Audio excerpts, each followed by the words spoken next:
सालों से भारतीय जनता पार्टी की केंद्र सरकार ने, उनकी तानाशाह सरकार ने आम आदमी पार्टी को, दिल्ली सरकार को परेशान करने की कोई भी कसर नहीं छोड़ी। आम आदमी पार्टी के नेताओं पर झूठे केस लगाए, उन झूठे केस में रेड पे रेड करी, रेड पर रेड करी।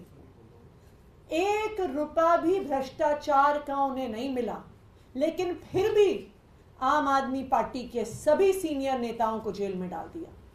मनीष सिसोदिया जी को गिरफ्तार किया, सत्येंद्र जैन जी को गिरफ्तार किया, संजय सिंह जी को गिरफ्तार किया, दिल्ली के लोकप्रिय मुख्यमंत्री अरविंद केजरीवाल जी को गिरफ्तार किया। ऐसी गिरफ्तारियां हमें स्वतंत्रता संग्राम की याद दिलाती हैं। उस समय में भी जो अंग्रेजों के खिलाफ लड़ रहे थे, उनको भी झूठे मुकदमों के तहत जेल में डाला जाता था। जवाहरलाल नेहरू जी जेल में रहे, लाला लाजपत राय जी जेल में रहे, महात्मा गांधी जेल में रहे। हर तानाशाह अपने विरोधियों को, अपने विपक्षियों को चुप करने के लिए जेल में डालने की कोशिश करता है। भारतीय जनता पार्टी ने सोचा था कि अपनी इस तानाशाही से आम आदमी पार्टी को तोड़ देंगे, दबा देंगे, लेकिन उनकी हर संभव कोशिश के बाद भी आम आदमी पार्टी दबी नहीं, आम आदमी पार्टी टूटी नहीं।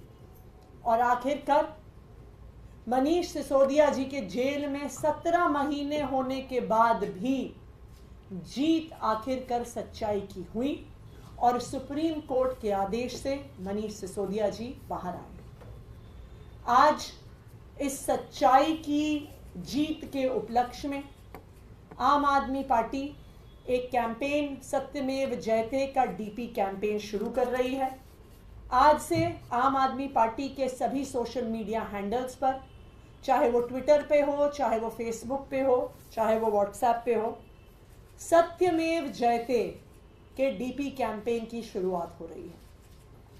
हम पूरे देश को ये बताना चाहते हैं, हम भारतीय जनता पार्टी को ये बताना चाहते हैं कि वो हमें कितना भी परेशान कर लें, वो हमें तोड़ नहीं सकते हैं। वो कितने समय भी हमारे नेताओं को जेल में डाल लें, लेकिन जीत आखिरकार सच्चाई की ही होती है। तो आज दोपहर 3 बजे से सारे आम आदमी पार्टी के नेता, सारे आम आदमी पार्टी के हैंडल्स, सारे आम आदमी पार्टी के कार्यकर्ता सत्यमेव जयते की इस डिस्प्ले पिक्चर को एक कैंपेन के तौर पे शुरू करेंगे। Thank you. मैम, इसको लेने के अलावा एक मुद्दा और है कि इस बार दिल्ली में स्वतंत्रता दिवस के मौके पर झंडा कौन फहराएगा? हम 15 अगस्त को झंडा क्यों फहराते? क्योंकि स्वतंत्रता दिवस 15 अगस्त 1947 वो दिन था जिस दिन पर भारत के लोगों को खुद पर राज करने का अधिकार मिला। 15 अगस्त 1947 से पहले भारत में अंग्रेजों का राज होता था। अंग्रेज एक वाइसरॉय को भेजते थे जो अपनी मन मर्जी से सरकार चलाता था। भारत के लोगों का उस सरकार में कोई अधिकार नहीं होता था, कोई आवाज नहीं होती।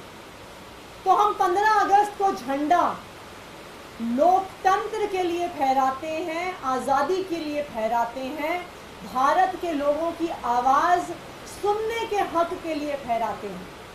लेकिन आज एक चुनी हुई सरकार के झंडा फहराने के अधिकार को छीना जा रहा है।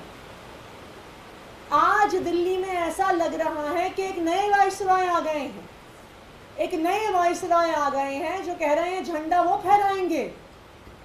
मैं एलजी साहब से कहना चाहती हूँ कि 15 अगस्त को हमें यूनियन जैक नहीं फहराना है।